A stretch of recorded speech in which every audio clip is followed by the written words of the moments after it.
When a routine experiment at the Berkeley lab goes catastrophically wrong, researcher Bruce Banner throws himself into the path of a malfunctioning gamma sphere to shield a colleague from imminent death.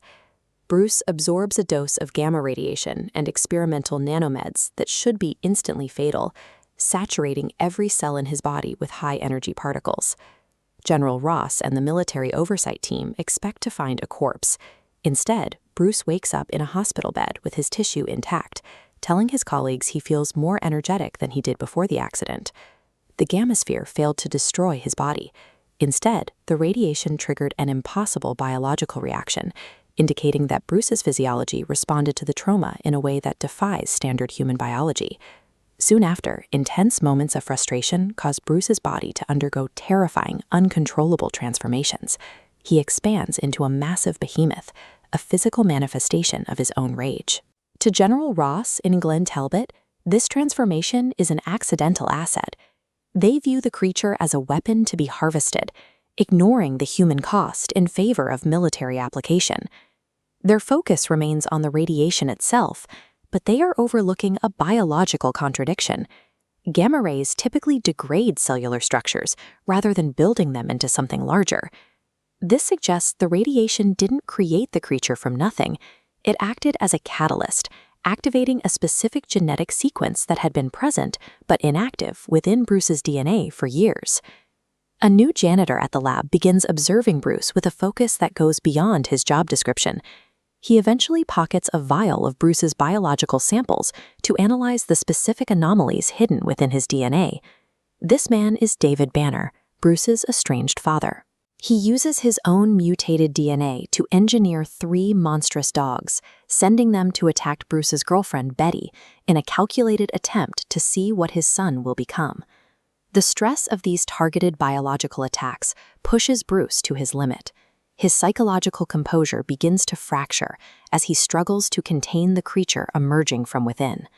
Exploiting this instability, Glenn Talbot traps Bruce in a sensory deprivation tank. He deliberately forces Bruce into a nightmare realm of his own suppressed childhood memories to provoke a full-scale transformation. External threats alone aren't enough to reach the peak of the Hulk's power. The true trigger is the forced confrontation with deep, historical psychological distress. To find the source of that distress, we have to look back 30 years to Desert Base in the 1960s, the moment the mutation was first introduced into the Banner family line. David Banner performed illicit genetic experiments on himself, passing an anomalous marker to his infant son Bruce. Fearing his creation, David attempted to kill the boy, but accidentally murdered his wife Edith.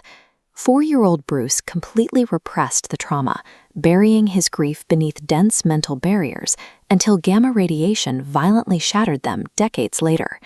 The Hulk is the result of that psychological shield being violently removed, giving physical form to the rage of a child who was never allowed to process his father's actions.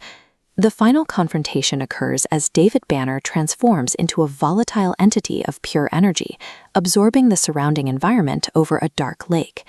David demands that Bruce surrender the Hulk's power, believing that by consuming his son's energy, he can achieve a state of genetic perfection. Bruce does not resist with physical force. Instead, he willingly gives his father exactly what he asked for, surrendering the full output of his energy. Bruce isn't just transferring raw power, he is releasing a torrent of decades of repressed pain, fury, and immense grief that he has carried since his early childhood. David is defeated not by a punch, but by the weight of the emotional trauma he himself initiated 30 years prior. He simply cannot contain the sheer scale of the agony he caused. 1 year later, Bruce lives in a self-imposed exile in the Amazon rainforest, far from the society that tried to weaponize him. He spends his days operating a medical camp, focusing on healing others while remaining constantly vigilant of the volatility within himself.